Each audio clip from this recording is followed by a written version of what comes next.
Hello प्यारे बच्चों, कैसे आप लोग हैं। तो आज इलेक्ट्रोमैग्नेटिक वेव चैप्टर का ये मेरे ख्याल से ये लास्ट जो है पार्ट है चल रहा है। काफ़ी कुछ हो गया है, थ्योरेटिकल पार्ट तो पहले हो गया था, कुछ प्रैक्टिस क्वेश्चन चल रहे थे, तो उसी के क्रम में जो है आज ये लास्ट प्रोग्राम होगा मेरा। तो बच्चों इसमें मैंने 4 क्वेश्चन लिखे हैं। चारों क्वेश्चन इस तरह से है कि अगर जो मैंने आपको बताया है, जिस तरह समझाया है इलेक्ट्रोमैग्नेटिक वेव को, अगर अच्छी तरह से आप लोगों ने समझ लिया होगा, पढ़ा होगा, तो मेरे ख्याल इसमें कोई दिक्कत नहीं होगी। ठीक है, इसको हम देखते हैं, इसकी प्रैक्टिस करते हैं, सॉल्व करने की कोशिश करते हैं। तो बेटा देखिए, पहला क्वेश्चन है, radar sends an electromagnetic signal of electric field E0 is equal to 2.25 volt per meter and magnetic field B0 is equal to 1.5 into 10 to the power minus 8 Tesla, which strikes on a target on line of sight at a distance 3 kilometer in a medium. After that, a part of the signal echo reflects back towards the radar with the same velocity and the same path. If the signal was transmitted at the time t is equal to 0 from the radar, then after how much time the echo will reach to the radar. बेटा question electromagnetic wave radar, जैसे जानते हैं radar के लिए कौन सी electromagnetic wave use की जाती है रडार कम्युनिकेशन के लिए। इलेक्ट्रोमैग्नेटिक स्पेक्ट्रम सा डायग्राम थोड़ा सा याद कीजिए। बेटा रडार के लिए जो यूज की जाती है माइक्रोवेव या फिर सुपर हाई फ्रीक्वेंसी या शॉर्ट वेव रेडियो वेव्स की जाती है, क्योंकि आप देखेंगे दोनों जो इलेक्ट्रोमैग्नेटिक स्पेक्ट्रम में माइक्रोवेव और super high frequency radio wave दोनों क्या करती हैं, आपस में ओवरलैप करती हैं। तो रडार कम्युनिकेशन के लिए हम माइक्रोवेव या सुपर हाई फ्रीक्वेंसी या जिसको हम बोलते हैं वेरी जिसकी वेवलेंथ सबसे कम होती है और फ्रीक्वेंसी बहुत ज़्यादा, रेडियो वेव उस तरह की होती है। मीन्स फॉर रडार कम्युनिकेशन है माइक्रोवेव और super high frequency radio waves are use. चलिए ठीक है, अब हम क्वेश्चन पे आते हैं। देखिए बेटा, दिया हुआ कि एक रडार है, जैसे मान लें कि एक रडार है, यहाँ कोई रडार सिस्टम कोई है, रडार है यहाँ पर, और ये इलेक्ट्रोमैग्नेटिक वेव दे रहा है एक किसी मीडियम में। मान लें मीडियम कोई भी हो, मीडियम सपोज के लिए एयर है, तो यहाँ पर कोई टारगेट रहा होगा, इससे जो है ये वेव ये टकराई होगी। टकराने के बाद फिर जो है कुछ पार्ट इसका क्या हो रहा है, ये रिफ्लेक्ट होकर के फिर रडार को आ रहा है। तो ये बताना है कि आप रडार जो है कितने टाइम के बाद जो है उससे जो इको उसकी, यानी उसको जो प्रतिध्वनि है इको, उसको कितनी देर के बाद उसको सिग्नल रिसीव होगा। यानी यहाँ से गया इस टारगेट के पास, रिसीवर रिसीव हुआ, फिर यहाँ से रिफ्लेक्ट होकर के फिर रडार को आया, तो इस दौरान जो उसमें कितना टाइम उसको लगेगा, तो हमें ये पूछना है। तो बेटा जानते इस तरह क्वेश्चन हमने साउंड वेव में हमने काफ़ी अच्छा क्वेश्चन किया है कि जो टाइम होता है time t is equal to, ये क्या होता है, डिस्टेंस। जैसे होती है स्पीड बार, क्या होता है, speed is equal to distance upon time. तो जो टाइम होता है बेटा, ये हमारा होता है डिस्टेंस, यानी यहाँ से डिस्टेंस गई, मान लीजिए डिस्टेंस हमारी कितनी थी, ये d थी, फिर वही सेम डिस्टेंस अगर कि यहाँ पर आई, ये भी d हो गई, यानी 2d हो गई, 2d अपॉन वेलोसिटी। यहाँ पे वेलोसिटी है इलेक्ट्रोमैग्नेटिक वेव की वेलोसिटी। तो पहले हम क्या निकालेंगे, इलेक्ट्रोमैग्नेटिक जो हमें डाटा दिया हुआ है, क्योंकि हमें क्वेश्चन में दिया हुआ है E0 दिया हुआ है, E0 is equal to 2.25 volt per metre and B0 is equal to how much, 1.5 into 10 to the power minus 8 tesla, ये दिया हुआ है। देखिए बेटा, ये जो इलेक्ट्रिक फील्ड होती है, इसका जो एम्पलीट्यूड दिया हुआ है, इसमें मैग्नेटिक फील्ड का एम्पलीट्यूड दिया हुआ है, इसको वोल्ट पर मीटर लिखा हुआ है या कहीं कहीं न्यूटन पर कूलॉम लिखा रहता है, जैसा कि दोनों यूनिट आप अच्छी तरह से जानते होंगे, समझते होंगे। तो इन दोनों के हेल्प से बेटा इलेक्ट्रोमैग्नेटिक वेव हमने पढ़ा है कि जो इलेक्ट्रोमैग्नेटिक वेव की जो वेलोसिटी होती है, इसको हम c कहते हैं, ये होती है E0 अपॉन B0। तो बड़े होंगे E0 अपॉन B0। इस फार्मूले और भी फार्मूला C का निकालने होता है, ओमेगा अपॉन K भी होता है, जैसे यहाँ पे जरूरत पड़े, तो ठीक है। और मीडियम के अगर रिफ्रैक्टिव इंडेक्स अगर मीडियम का हमें परमेबिलिटी और परमिटिविटी दी हुई है, तो उससे भी हम निकाल सकते हैं। फिलहाल हमें इस क्वेश्चन में इसी फार्मूले का यूज़ करना है, वेलोसिटी ऑफ इलेक्ट्रोमैग्नेटिक वेव का यूज़ करना है। तो देखिए E0 की वैल्यू दी हुई है 2.25 upon 1.5 into 10 to the power 8, sorry -8 है, ये 10 टू द पावर -8 था, ये -8 टेस्ला है। तो इसको जब सॉल्व करेंगे 10 टू द पावर 8 तो ऊपर चला जाएगा बेटा, 10 टू द पावर 8 ऊपर चला जाएगा, तो ये हो जाएगा, यानी अगर 10 टू द पावर 8 और कितना बचेगा यहाँ पर, ये 2.25 को जो 1 से मल्टीप्लाई करेंगे तो ये कितना बचेगा, ये 1.5, 2.25 डिवाइडेड बाई 1.5, इससे जब इसको डिवाइड करेंगे तो 1.5 बचेगा।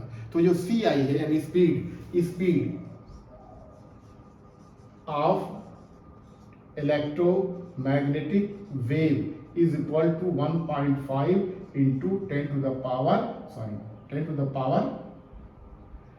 8 मीटर पर सेकेंड। देखा आपने, इस कोई मीडियम है इसमें जो इलेक्ट्रोमैग्नेटिक वेव की speed actually 3 into 10 to power 8 जो होती है स्पीड ऑफ लाइट होती है, उसके बराबर नहीं बल्कि क्या है, उसकी हाफ है, यानी 3.2। तो बस आपका क्वेश्चन हो गया। अब इस फार्मूले में रखिए, जो टाइम होता है, time is equal to time, यानी ये जो सिग्नल जो है, यानी ये जो सिग्नल यहाँ से गया, जो इलेक्ट्रोमैग्नेटिक वेव यहाँ से गई, उसकी जो स्पीड हुई है 1.5 into 10 to power 8 metre per second. यहाँ पे सी के बराबर नहीं है, सी, हालांकि सी क्या है, एक तरह बेटा सिंबल है स्पीड रिप्रेजेंट करने का, जिसकी जो हम लाइट की स्पीड के लिए रिप्रेजेंट करते हैं, लेकिन एक्चुअल में है क्या, वो स्पीड ऑफ इलेक्ट्रोमैग्नेटिक वेव है। तो चलिए ठीक है, तो टाइम इज इक्वल टू क्या होता है 2d, तो d हमें दिया हुआ है, डी जो हमें दिया हुआ है कितना, 3 किलोमीटर। हमें जो d दिया हुआ है, ये जो d है ये 3 किलोमीटर, यानी इसको लिख सकते हैं 3000 मीटर, किलोमीटर नहीं बल्कि SI में लिखे वो आएगा मीटर।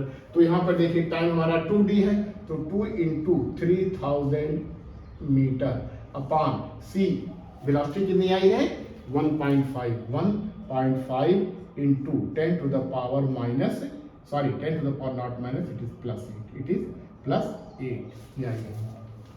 इसको देखिए फिर अब इसको मेरे ख्याल से आसानी से हो जाएगा। ये जो हमारा 2d तो हट, ये हो गई 6, यानी ये 6000 इंटू 10 टू द पावर -8, ऊपर जाएगा तो माइनस हो जाएगा, फिर ये हमारा कितना है 1.5।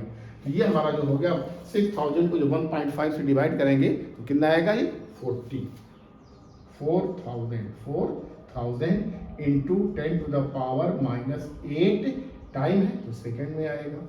तो इसको जब और सिंप्लीफाई करेंगे तो 4.0 into 10 to the power -5 second, यानी जो इको आएगी, जो सिग्नल इलेक्ट्रोमैग्नेटिक वेव है, रडार से गया टारगेट के पास गया, फिर टारगेट से रिफ्लेक्ट होकर के दोबारा रडार के पास आया, तो उस दौरान उसको जो टाइम लगेगा 4.0 into 10 to the power -5 second लगेगा। तो बेटा इस तरह देखिए, क्वेश्चन इजी था, कोई बहुत ज़्यादा नहीं था, सिर्फ आपको स्पीड निकालनी थी। बाकी इस तरह क्वेश्चन तो हम करते ही रहते हैं शॉर्ट वाले चैप्टर में। वैसे क्वेश्चन जो है जेई में आ चुका है, जेई 2020 या 21 में आ चुका है क्वेश्चन, उसी का क्वेश्चन उसी से मैंने लिया है। तो ठीक है, ये क्वेश्चन हो गया बहुत आसानी, इसको देख लिए, सॉल्व कीजिए, इसका स्क्रीनशॉट दे लीजिए या फिर नोट कर लिए, फिर हम आगे बढ़ते हैं। चलिए ठीक है, मैं इसको मिटा रहा हूँ, दूसरे क्वेश्चन पर आते हैं।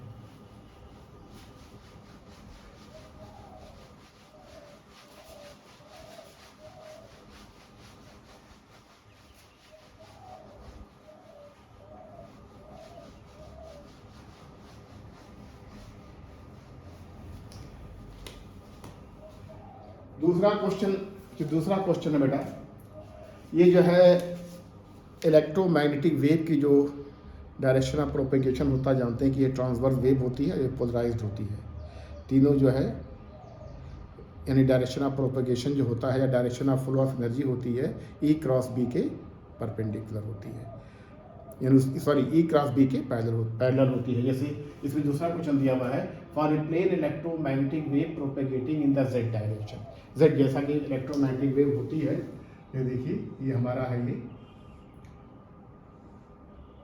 ये है, ये हमारा है, ये X है, ये हमारा है, ये Y है, और ये क्या है, ये Z है। तो दिया हुआ है कि for a plane electromagnetic wave propagating in Z direction which one of the following combination give the correct possible direction for the field respectively।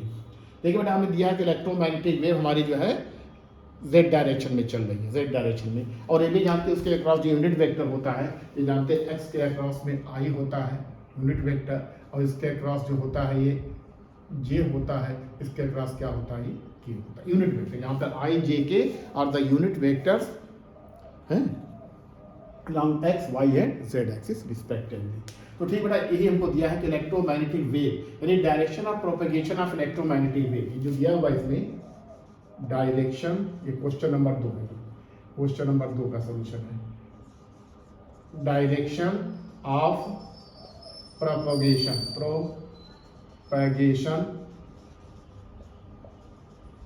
Of electromagnetic wave. ये किस डायरेक्शन में दिया हुआ है, प्रोपेगेटिव। ध्यान दिया, देखिए यहाँ पे z डायरेक्शन, अगर z कुछ नहीं दिया है तो उसको आप मान लीजिए पॉजिटिव डायरेक्शन, यानी हमारा किस में है, ये पॉजिटिव, ये हमारा है z डायरेक्शन में है, z डायरेक्शन में है, z डायरेक्शन में है। और z डायरेक्शन में यूनिट वेक्टर क्या होता है, की। z डायरेक्शन यूनिट वेक्टर क्या होता है, ये की, के कैप यहाँ पे क्या है, unit vector along the z axis है। तो अब ये दिया हुआ है कि दो कॉम्बिनेशन दिया, which of the following combination give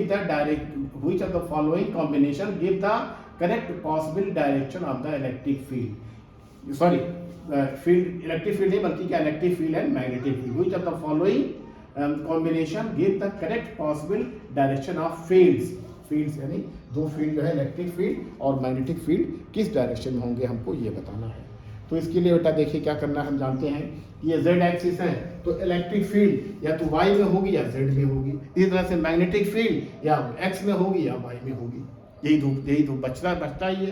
तो ठीक है, परपेंडिकुलर जैसे होते हैं, परपेंडिकुलर होते हैं, लेकिन हमें आई जे के का क्रॉस नहीं दिया, बल्कि क्या है, तो देखिए इस डायरेक्शन हो रही है, लेकिन ये जो कॉम्बिनेशन जो दिया हुआ है, एक कॉम्बिनेशन देखिए है i + 2j and 2y - j, ये दिया हुआ है, और -2i - 3j and -3i - 2j, यहाँ पे i j के क्या है, यूनिट वेक्टर है। अब जानते हैं, पढ़े होंगे कि डायरेक्शन ऑफ जो प्रोपेगेशन होता है, यानी वेलोसिटी का जो डायरेक्शन ऑफ प्रोपेगेशन होता है, या एनर्जी फ्लो, जो जिस डायरेक्शन में इलेक्ट्रोमैग्नेटिक वेव फ्लो होती है, चलती है, उसी डायरेक्शन में एनर्जी भी फ्लो होती है।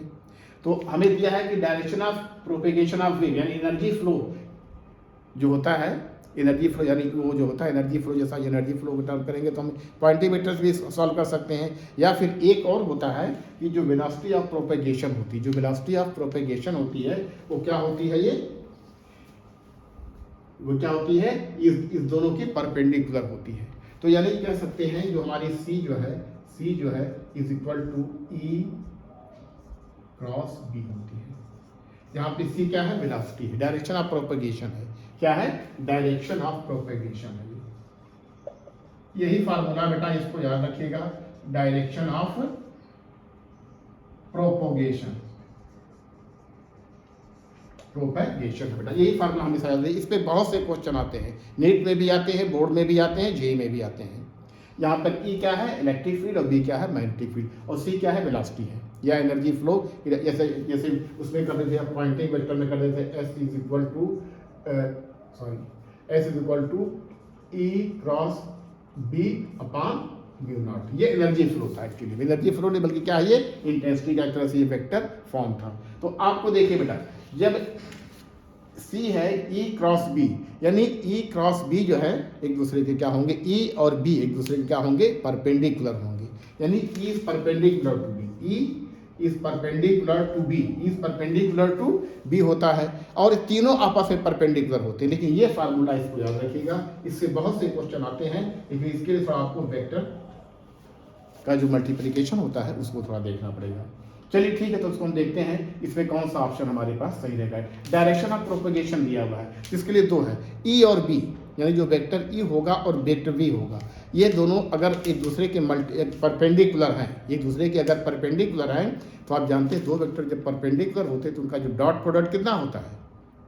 जैसे दो वेक्टर हों A और B, तो उनका जो डॉट प्रोडक्ट होगा A dot B cos theta, अगर परपेंडिकुलर है cos 90 हो जाएगा, तो cos 90 0 हो जाएगा, यानी cos 90 क्या हो जाएगा, यानी वेक्टर डॉट प्रोडक्ट क्या हो जाएगा, 0 हो जाएगा। Dot product means scalar product हो जाएगा। चलिए ठीक, मैं इसको मिटाता हूँ, थोड़ा स्पेस कम है, तो इसको मिटा के दूसरे पे आपने लिए तो समझाने के लिए था ये। तो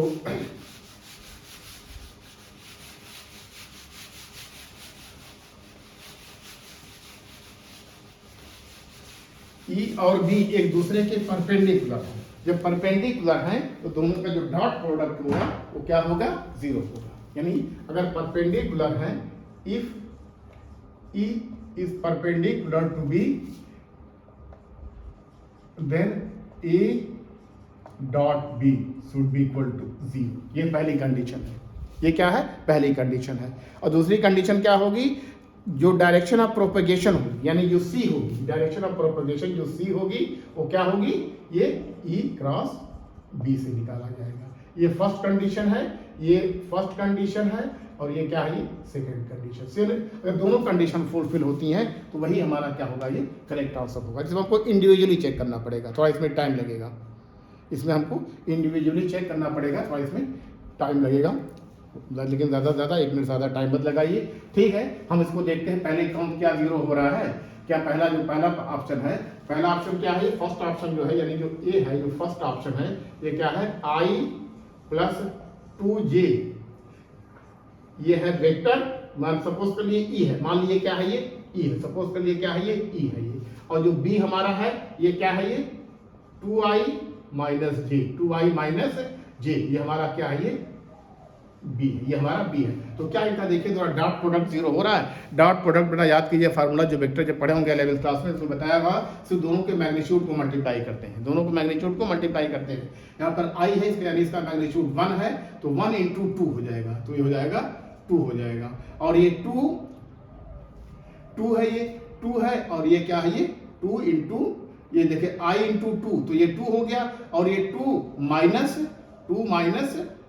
जे, 2 minus J is equal to, ये भी -2 हुआ, ये 0। ठीक है, यानी 0 हो गया, यानी एक कंडीशन फुलफिल हो गई। और दूसरी कंडीशन हमको क्या देखनी है कि उन दोनों का जो डॉट प्रोडक्ट है, ये बेटा क्या होना, ये वाला फार्मूला भी, यानी पहली कंडीशन तो फुलफिल हो गई, ये फर्स्ट कंडीशन फुलफिल हो गई है। अब देखते हैं सेकंड क्या फुलफिल हो रही है कि नहीं हो रही है। अब ये देखते हैं क्या, ई क्रॉस बी, ई क्रॉस बी, ये क्या सी के बराबर है, जो सी बराबर कितना है, ये के, यूनिट वेक्टर हमारा के। तो क्या ये हो रहा है कि नहीं हो रहा है, ये मैग्नीट्यूड यानी के डायरेक्शन में हो रहा है कि नहीं हो रहा, पॉजिटिव के डायरेक्शन में। तो देखिए ई को उसका क्रॉस प्रोडक्ट लीजिए, ई हमारा मान लीजिए कितना है, ये I plus 2j into 2i minus J. इसको देखिए क्या ये के बराबर हो, सॉरी ये क्रॉस प्रोडक्ट लेना है, इसका जो हमें लेना है, ये क्रॉस प्रोडक्ट लेना है। डॉट प्रोडक्ट क्रॉस प्रोडक्ट अलग अलग होता है। तो क्या देखिए के बराबर आ रहा है कि नहीं आ रहा है, ये इसको जब सॉल्व करेंगे तो देखिए के बराबर होगा कि नहीं होगा। अब देखते हैं इसको सॉल्व करके।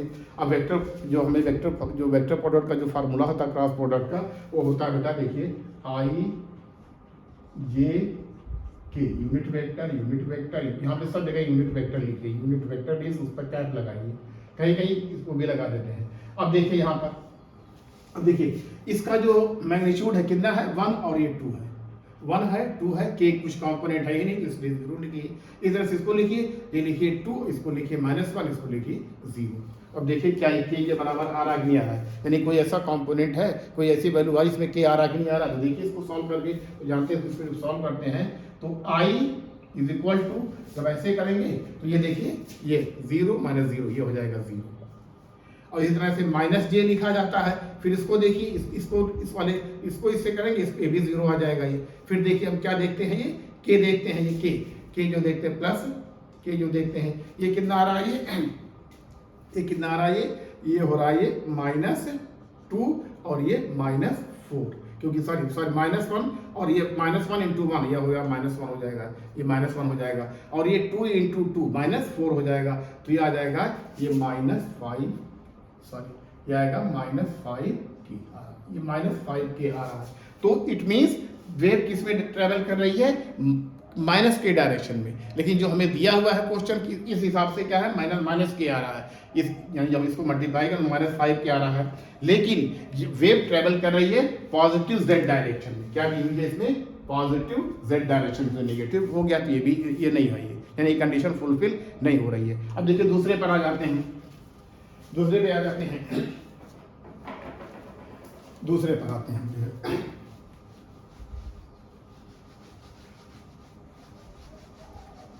बेटा इसमें वेक्टर देखिए, वेक्टर सीखना पड़ेगा बेटा। मैंने आपसे पहले भी कहा था कि आपको फिजिक्स अगर अच्छा मार्क्स लाना है, 700 यानी जो भी मार्क्स अच्छे लाने हैं, तो आपको इसमें वेक्टर बेसिक मैथमेटिक्स पढ़नी पड़ेगी। तो देखिए अभी ये तो नहीं पढ़ा क्योंकि इसमें जो है -5 आ गया। अब इसको देखते हैं, जो ये हमारा जो बी वाला ऑप्शन है, ये देखिए क्या है, ये -2i -3j -2i -3j and क्या है ये डॉट प्रोडक्ट। पहले डॉट प्रोडक्ट देखते हैं, यानी ई डॉट बी। ये देखते हैं ये क्या है, ये क्या है, ये 3i -2j -2j। ये देखते हैं इसको, इसके क्या ये 0 आ रहा है कि नहीं आ रहा है। इसको देखिए -2 इसका है और -3, तो ये कितना हुआ, ये -6 हुआ। और ये देखिए 3 -2 दोनों हो जाएगा प्लस, ये बिल्कुल हो जाएगा ये 6, यानी इसका भी डॉट प्रोडक्ट क्या आ रहा है, ये 0 आ। तो ये भी पॉसिबल है कि ये भी इसका भी आंसर हो। लेकिन अब हमें ये देखना है ई क्रॉस बी भी चेक करना है। अब क्या चेक करना है, ई क्रॉस बी। ये ई क्रॉस बी क्या हमारा के बराबर आ रहा कि नहीं आ रहा है। क्या देखिए ई क्रॉस बी के बराबर आ रहा है, के डायरेक्शन में आ रहा कि नहीं आ रहा है। तो उसके लिए देखिए क्या करते हैं, इसको वैल्यू लिखिए। हमें क्या लिखा हुआ है, देखिए -2i -3j क्रॉस, ये क्या है, ये 3i -2j। ये यानी ये है ई क्रॉस बी है। इसको इसका क्रॉस प्रोडक्ट लीजिए, सब जगह सब पे कैप लगाइए, कहीं कहीं कैप होता है, कहीं थोड़ा सा एक ऊपर से एक एरो भी लिखिए, तब भी काम चल जाता है। चलिए ठीक है, तो फिर जो वेक्टर प्रोडक्ट का जो फार्मूला होता है उसको लिखिए, यानी E cross B is equal to जो होता है ये क्या, आई जे के। इसका आप डिटर्मिनेंट लेते हैं, फिर उसके बाद क्या लिखेंगे, इसका मैग्नीट्यूड लिखेंगे -2 और ये -3, के नहीं इसको 0 लिखेंगे, तो ये क्या यहाँ लिखेंगे 3 और यहाँ क्या लिखेंगे -2 और ये लिखेंगे हम ये 0 लिखेंगे। तो चलिए ठीक है, थोड़ा इसको देखिए, वेक्टर वाला फार्मूला सा यूज कीजिए। क्या हमें इसमें के बराबर आ रहा है, सब जगह कैप लगा दीजिए, यहाँ पर आई जे और के पे कैप लगा दीजिए, फिर वही लिखिए, देखिए क्या आ रहा है कि नहीं आ रहा है इसमें। अब आई लिखना है, तो आई के लिए क्या करेंगे, हमें इस दोनों को मल्टीप्लाई करेंगे, ऐसे करेंगे, यानी इसको इससे मल्टीप्लाई करेंगे, इसको इससे मल्टीप्लाई करेंगे, तो दोनों क्या करेंगे माइनस, यानी आई इज इक्वल टू कितना हो जाएगा, ये इसको करेंगे 0, ये भी करेंगे, ये भी 0 हो गया। फिर इस तरह से ये लिखिए, इन दोनों को लिखिए, जे को इसे ऐसे कीजिए, जे को क्या होगा, फिर ये 0 हो जाएगा, इसको मल्टीप्लाई करेंगे, ये भी 0, इसको करेंगे तो ये भी हमारा क्या होगा 0, ये भी हो गया। और ये प्लस के लिए देखिए बेटा क्या करना है, हमें ये लिखना है। अब देखिए क्या प्लस के लिए हम क्या करेंगे, इन दोनों को मल्टीप्लाई, -2 × -2 कितना हो जाएगा 4 हो जाएगा ये। और ये 3 - 3 यानी माइनस, और ये कितना हुआ -9, यानी ये आ गया हमारा कितना माइनस, ये हो जाएगा के कैप × 4 + 9 इज इक्वल टू 13 की। देखिए बेटा ये प्लस आ रहा है, ये कितना आ रहा है, पॉजिटिव आ रहा है, ये पॉजिटिव आ रहा है, ठीक है। तो इसका मतलब क्या, ये वाला हमारा ऑप्शन करेक्ट है, क्योंकि ई डॉट बी 0 हो भी गया, ई डॉट बी ये भी 0 हो गया, और ई क्रॉस बी जो आ रहा है, जो ई क्रॉस बी आ रहा है के डायरेक्शन में आ रहा है। इसका मतलब ऑप्शन हमारा बी क्या है, ये करेक्ट ऑप्शन है। तो ए नहीं था, बी हमारा क्या है, ये करेक्ट ऑप्शन है। इस तरह से सी और डी के लिए भी चेक कर सकते हैं बेटा, it will take a time, so I would like to provide it, I am giving it for you as a homework. तो इस तरह से बेटा देखिए, इसके लिए ऑप्शन बी है, मुझे मालूम था क्योंकि मैंने सॉल्व करके आया था मैं। तो ठीक है, इसी तरह से आप जो है सी और डी के लिए भी सॉल्व कर सकते हैं। सी और डी में हो सकता है 0 कोई आ जाए, कोई एक कंडीशन, क्योंकि दोनों कंडीशन फुलफिल करनी है ये। अगर ये हमारी कंडीशन फुलफिल है, लेकिन ये एसेंशियल है ये, क्योंकि देखा बेटा आपने इसमें भी 0 आया था, लेकिन इसमें के नहीं आया था, ये एसेंशियल कंडीशन, ये एसेंशियल कंडीशन है। तो अगर ये हो रहा है ई क्रॉस बी हो रहा है के डायरेक्शन में, क्योंकि वे हमारी Z direction means unit vector के डायरेक्शन में प्रोपेगेट कर रही है। तो ठीक है, ये भी हमारा जो है इस तरह से क्वेश्चन, यानी इसके लिए हमें option number B is the correct answer. तो ठीक है, इसको देखिए, नोट कीजिए, फिर इसको हम आगे बढ़ते हैं। सी और डी आप करेंगे, सी और डी में से ये कंडीशन फुलफिल नहीं होगी, लेकिन करके देख लीजिएगा, ज़रूर करके देख लीजिएगा ये, क्योंकि इससे ज़्यादा टाइम लग जाएगा। वैसे इतना टाइम नहीं, एग्जाम में तो आपको कुछ मिनट में, कुछ सेकंड में ही सॉल्व करना है। तो ठीक है, सी और डी को ऑप्शन देखिएगा, और ऑप्शन इनकरेक्ट आएगा, only B is the correct option. इसको मैं मिटा रहा हूँ, इसको मैं मिटा रहा हूँ मैं, देखिए ठीक है। तो स्क्रीनशॉट लेके इसको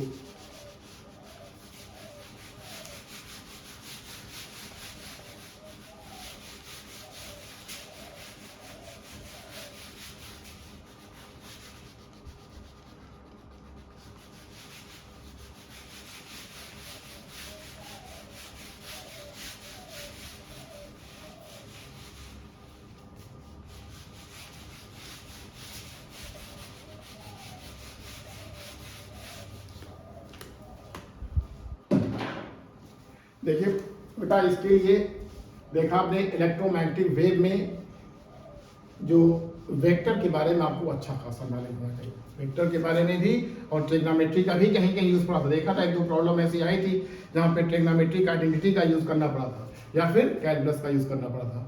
तो ठीक है, ऐसा सिर्फ इसी में नहीं है, और भी बहुत सारे चैप्टर में है जहाँ वगैरह आपको वेक्टर के लिए ट्रिग्नोमेट्री, कैलकुलस और भी जो फार्मूले बेसिक है उसके बगैर आपको काम नहीं चलेगा। तो बेटा बार बार मैं आपसे रिक्वेस्ट करना चाहूँगा, मेरी कुछ वीडियो है बेसिक मैथमेटिक्स के बारे में, पूरा तो नहीं है, कुछ है, मैंने उसको ज़रूर देख लीजिएगा, उससे बहुत हेल्प मिलेगी। अगर आपका वाकई में मैथमेटिक्स अच्छा है, बेसिक मैथमेटिक्स और फिजिक्स को क्वेश्चन करने में बहुत ही आसानी, बहुत ही हेल्पिंग टूल आपको मिल जाएगा। चलिए ठीक है, दूसरा क्वेश्चन देखते हैं, क्वेश्चन नंबर 3 देखते हैं। क्वेश्चन नंबर 3 ये कह रहा है कि in a plane electromagnetic wave the direction of the electric field and magnetic field are represented by k and 2i minus 2j respectively. The unit vector along the direction of the propagation of the wave is, ये आपको बताना है। इसमें unit vector है, यानी एक तरह से हम ये इन दोनों क्वेश्चन के हम वेक्टर चैप्टर, ये समझिए कि हम वेक्टर चैप्टर पढ़ रहे, वेक्टर जानते हैं, वेक्टर चैप्टर पढ़ रहे हैं। इसमें यूनिट वेक्टर पूछा है, लेकिन कंसेप्ट इलेक्ट्रोमैग्नेटिक वेव के फार्मूले की भी है। तो इसमें क्या दिया है, in plane electromagnetic wave the direction of the electric field, क्या दिया है, क्वेश्चन नंबर 3 है direction of electric field, direction of E, electric field में ई लिख रहा हूं उसको बार बार, इलेक्ट्रिक फील्ड ये कितना है, किस डायरेक्शन में है, ये the direction of the electric field and magnetic field are respectively K, ये के डायरेक्शन में है, इलेक्ट्रिक फील्ड के डायरेक्शन में, चलिए के डायरेक्शन में है। और क्या है, डायरेक्शन ऑफ बी, ये किस डायरेक्शन में है, ये direction of magnetic field is 2i minus 2j respectively. Then the unit vector along the direction of the propagation of the wave. तो डायरेक्शन ऑफ प्रोपेगेशन पहले निकालिए, फिर उसका यूनिट वेक्टर निकाल लीजिए। फिर इसलिए क्या, direction of propagation of wave is equal to, ये बताना है। फिर वही फार्मूला यूज कीजिए, C is equal to E cross B, C is equal to E cross B। या हो सकता है कहीं किसी किताब में जो है उसका भी मिल जाए पॉइंटिंग वेक्टर, क्योंकि पॉइंटिंग वेक्टर बेटा एक वेक्टर है जो कि वाट पर मीटर यानी इंटेंसिटी, यानी एक तरह से इंटेंसिटी का वेक्टर फॉर्म, एक तरह से इंटेंसिटी का वेक्टर फॉर्म है, उसका भी यूज़ होता है, जिसके हमने पढ़ा था P इज इक्वल टू या S is equal to E cross B upon mu. तो चलिए ठीक है, लेकिन जो सबसे जो बेसिक फार्मूला है, direction of the propagation of the wave is equal to E cross B, या जो C होता है, जो वेलोसिटी होती है, is parallel to E cross B होता है, दोनों के पैरेलल होती है, E क्रॉस B के, E cross B not E and B, E cross B के पैरेलल। ठीक है, तो देखते हैं, इसमें हम निकालते हैं। पहले हमें दिया हुआ है डायरेक्शन ऑफ के दिया हुआ है, और डायरेक्शन ऑफ बी भी दिया हुआ है, और ये भी दिया हुआ है क्या, डायरेक्शन ऑफ द, ये दिया हुआ है। तो हमें क्या निकालना है, direction of the propagation of the wave निकालना है, और उसका फिर उसके बाद यूनिट वेक्टर निकालना है। यूनिट वेक्टर के लिए जानते हैं, जैसे सपोज करिए एक वेक्टर हमारा क्या है, ये वेक्टर है, ये क्या हमारा है, ये वेक्टर है ये। तो इसको जो यूनिट वेक्टर के फॉर्म में अगर हमें लिखना है तो बेटा उसको हम लिखेंगे कैसे, n is the unit vector into magnitude of e, magnitude of e ये होता है। तो इस तरह से हम लिख सकते हैं क्या, कि unit vector n cap is equal to vector a upon magnitude of the vector, या मॉडुलस ऑफ द वेक्टर होता है। ये होता है बेटा यूनिट वेक्टर, वेक्टर चैप्टर में, यानी हम एक तरह से वेक्टर वाले चैप्टर पे आ गए हैं। लेकिन हमें ये वाला फार्मूला हमको याद करना पड़ेगा, क्या, ये वाला फार्मूला अप्लाई करना पड़ेगा, E क्रॉस B वाला करना पड़ेगा। यही हमारा क्या है, डायरेक्शन ऑफ प्रोपेगेशन है, direction of propagation, direction of propagation of electromagnetic wave, ये होता है। क्योंकि देखते हैं मैं इधर 3-4 सालों से देख रहा हूँ, हर साल 2022-23 में भी इसी फार्मूले पर क्वेश्चन आया है, direction of propagation of wave, direction of propagation of wave या डायरेक्शन ऑफ एनर्जी फ्लो भी कहते हैं उसको, क्योंकि जिधर वेव जाएगी उधर एनर्जी फ्लो कर जाएगी। चलिए ठीक है, तो हमें निकालते हैं। ये क्या दिया हुआ है, in a plane electromagnetic direction of the electric field and magnetic field are respectively, यानी पहले ई आएगा, पहले ई जो है के डायरेक्शन में है। किस डायरेक्शन में है ये, स्मॉल के लिखेगा बेटा, स्मॉल के इनटू, अब डायरेक्शन ऑफ बी क्या है, डायरेक्शन ऑफ बी हमारा जो है ये कितनी है, ये 2i माइनस 2j है, ये हमारा यूनिट वेक्टर है ये। अब इन दोनों का क्रॉस प्रोडक्ट लीजिए, यही तो होगा डायरेक्शन ऑफ, यानी ई क्रॉस बी, ई हमारी वैल्यू k है, बी हमारा कितनी है 2i माइनस 2j है, ये तो हमें दिया हुआ क्वेश्चन में। ठीक है, अब इसको वेक्टर वाले फार्मूले से यूज कीजिए। वेक्टर में हमेशा अब जो फार्मूला बताया गया था आई जे कैसे होता है, I cross J is equal to K, और क्लॉक तो चलिए ठीक है, देखिए कोई बात नहीं, इसको देखते हैं, तो इसको हम सॉल्व करेंगे। तो इसको जो वैल्यू हो जाएगी, इसको ये 2 ये के क्रॉस आई, 2 हमने बाहर ले लिया है, माइनस 2 फिर ये के क्रॉस जी, ये हो गया हमारा डायरेक्शन ऑफ प्रोपेगेशन हो गई। इसी को सॉल्व कर लीजिए। इसको जब सॉल्व करेंगे तो ये कितना आएगा, देखिए इसको हम यूनिट वेक्टर लिखिए, यूनिट वेक्टर यहाँ पे लिखिए, जो फार्मूला बताया गया है आई जे के लिए, आपको याद होगा जहाँ तक मुझे लगता है, अगर नहीं तो फिर भी मैं बता दे रहा हूँ। मैं ये वाला सिंपल सा डायग्राम जो पढ़ते थे आप, ये अगर आई है और ये जे है, ये हमारा क्या है, ये के है, तो आई इंटू जे, अगर क्लॉकवाइज में चलते हैं तो I cross J is equal to क्या होता है, के होता है। और के क्रॉस आई, इसके बाद जो दूसरा आता है इस साइकिल में, जो दूसरा आता है, दूसरा जो है जो लेटर आता है, I K cross I is equal to J, ठीक है, और J cross K is equal to I होता है। चलिए ठीक है, उसको हम देखते हैं पहले। अच्छा, ये तो हमारा होगा फास्ट अगर क्लॉकवाइज में चलेंगे। अगर हम एंटी क्लॉकवाइज में चलेंगे, यानी आई इंटू के, तो हो जाएगा क्या, आई इंटू के जे, लेकिन साइन माइनस का रहेगा, क्योंकि दो वेक्टर का जो क्रॉस प्रोडक्ट होता है, A cross B is not equal to B cross A, हालांकि डॉट प्रोडक्ट तो होता है, लेकिन cross product A cross B is not equal to B cross A, it is equal to A cross B is equal to minus B cross A होता है। तो वही है, इसी ये टेक्निक बताई गई है, जो थोड़ा सा आपको लॉजिक बताई, किसी को लीजिए। तो अब देखिए है के इंटू आई है, क्लॉकवाइज में जा रहे हैं, यानी क्लॉकवाइज में जा रहे हैं, किसके बराबर हो जाएगा, जे के, ये हो जाएगा ये क्या, 2J, ठीक, देखा भी ना, आई के इंटू आई, के क्रॉस, सॉरी इंटू ने बल्कि क्रॉस पे ही, K cross I is equal to क्या हो जाएगा, जे हो जाएगा। और फिर ये -2 जो है के क्रॉस जे, देखिए अब ये हम अपोजिट डायरेक्शन यानी एंटी क्लॉकवाइज जा रहे हैं, के क्रॉस जे, तो ये क्या हो जाएगा, ये माइनस आई हो जाएगा, माइनस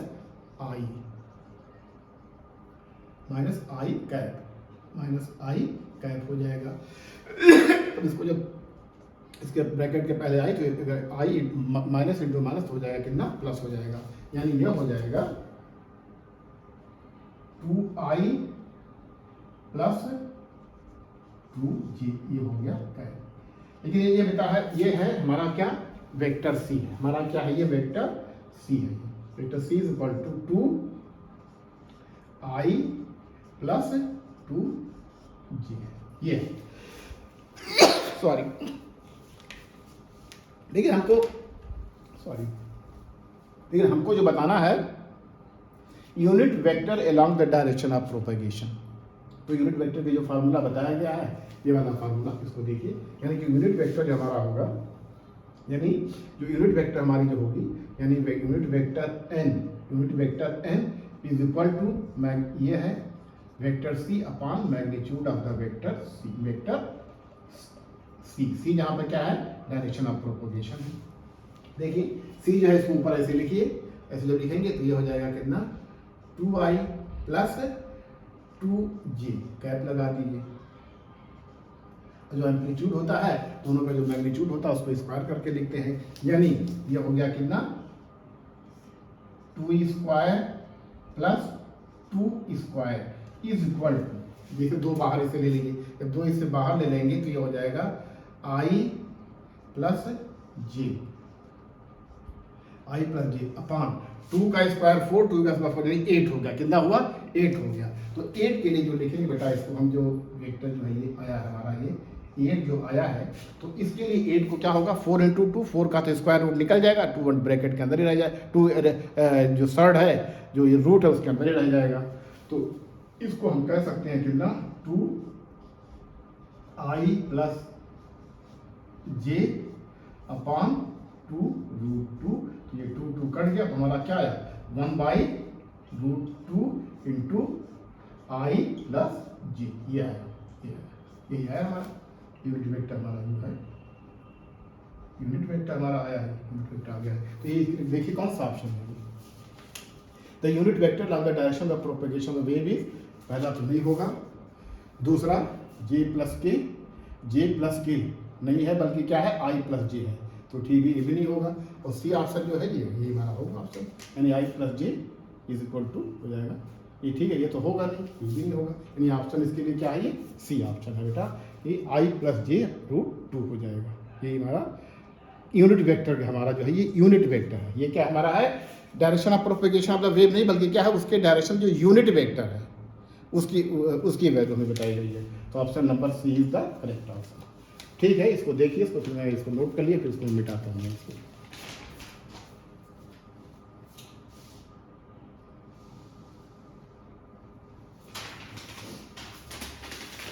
इसको मैं मिटा रहा हूँ मैं अब इसको, ये हो गया है। देखिए इसमें सिर्फ हमें वेक्टर का फार्मूला यूज़ करना है, और ये भी क्वेश्चन IIT का ही, जेई का ही है क्वेश्चन, जेई का ही अभी 2020 18 या 19 20 या 21 में कभी उसी से मैंने लिया है। ये सारे क्वेश्चन उसी के आएंगे। तो हर साल मैं देखता हूँ कि हर साल इसी फार्मूले पर ही cross B is the direction of propagation of the wave, और भी डिफरेंट फॉर्म में हो सकता है। तो क्वेश्चन बहुत से तरह के, ये खुद कीजिएगा। अगर कुछ कहीं दिक्कत होती है तो कमेंट करके बताएं, इस क्वेश्चन को भी मैं सॉल्व कराने की कोशिश करूँगा, चाहे किसी भी उसका हो, किसी भी बुक का हो, किसी भी उसका होगा, मैं इसको कोशिश करूँगा सॉल्व करने की, कराने की है। तो ठीक है, इस तरह से देखा आपने कि ये जो हो गया है डायरेक्शन ऑफ द यूनिट, ये हमारा क्या है, unit vector along the direction of the propagation of the wave हो गई है, ये भी निकल आया है। अब एक दूसरा क्वेश्चन करते हैं, चौथा क्वेश्चन, ये नीट का क्वेश्चन है। चलिए अब हम क्वेश्चन नंबर 4 को देखते हैं।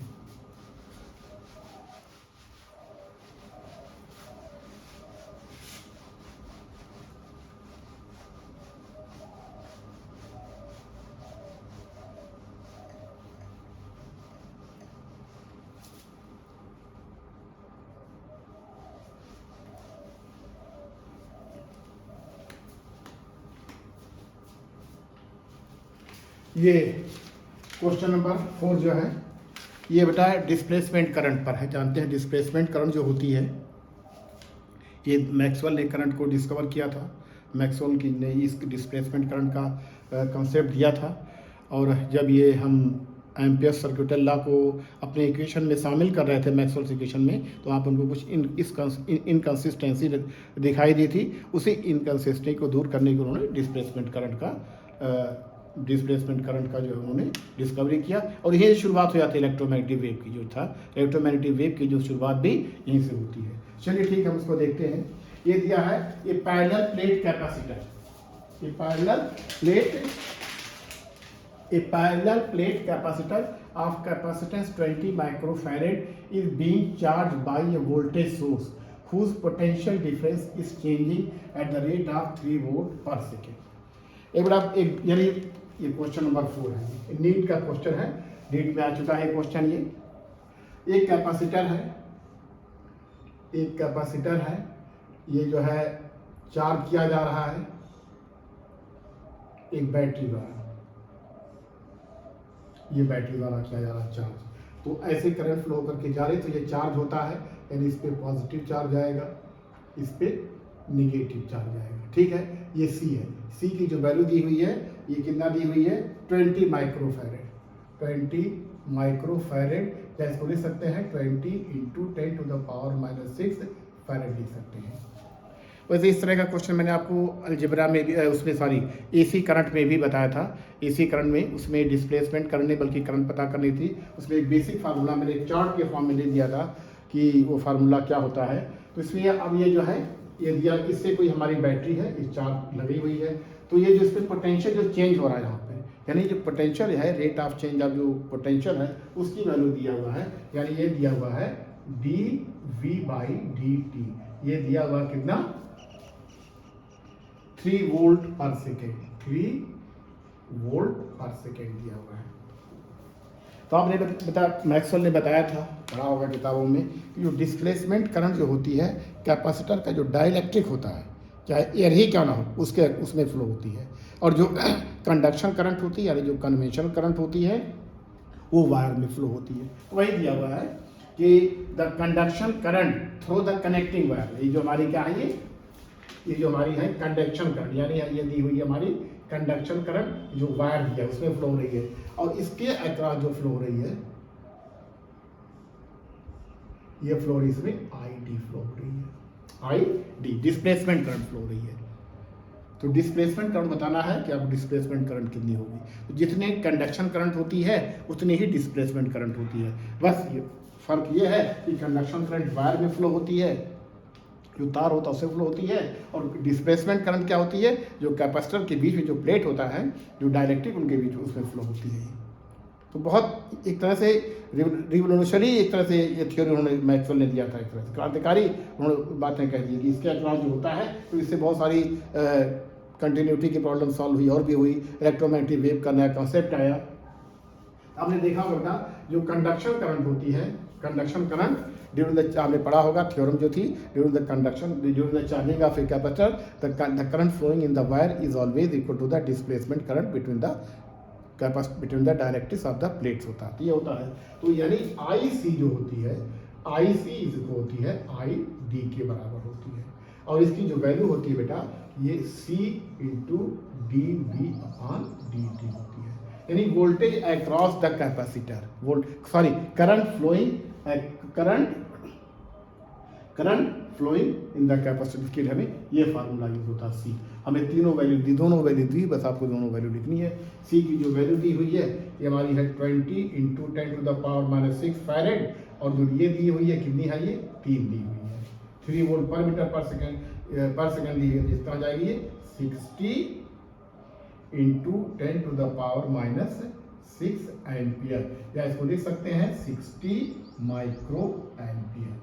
तो 60 माइक्रो एम्पियर कंडक्शन करंट भी होगी और 60 माइक्रो एम्पियर डिस्प्लेसमेंट करंट भी होगी।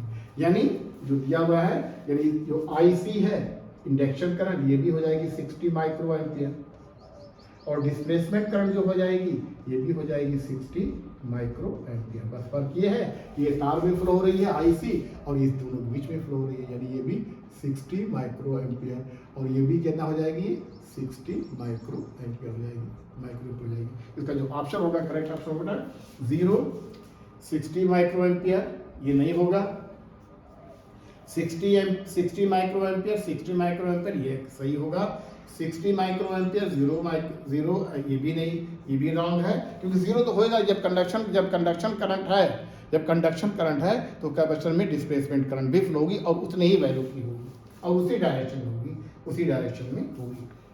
तो ठीक है बेटा, ये 4 क्वेश्चन थे, आज 4 इंपॉर्टेंट क्वेश्चन थे, और इसके बाद मैं इस चैप्टर को फिनिश करता हूँ, और आगे देखते हैं दूसरा चैप्टर, देखते हैं क्या है उसको हम देखते हैं। तो इसको पढ़िए, प्रैक्टिस कीजिए खूब, क्योंकि इंपॉर्टेंट चैप्टर है, इससे न्यूमेरिकल खूब आते हैं, थ्योरी भी आती है, बहुत ही आसान है। मैं तो कह सकता हूँ कि one of the easiest chapter आप जो पढ़ेंगे अब तक का वो है।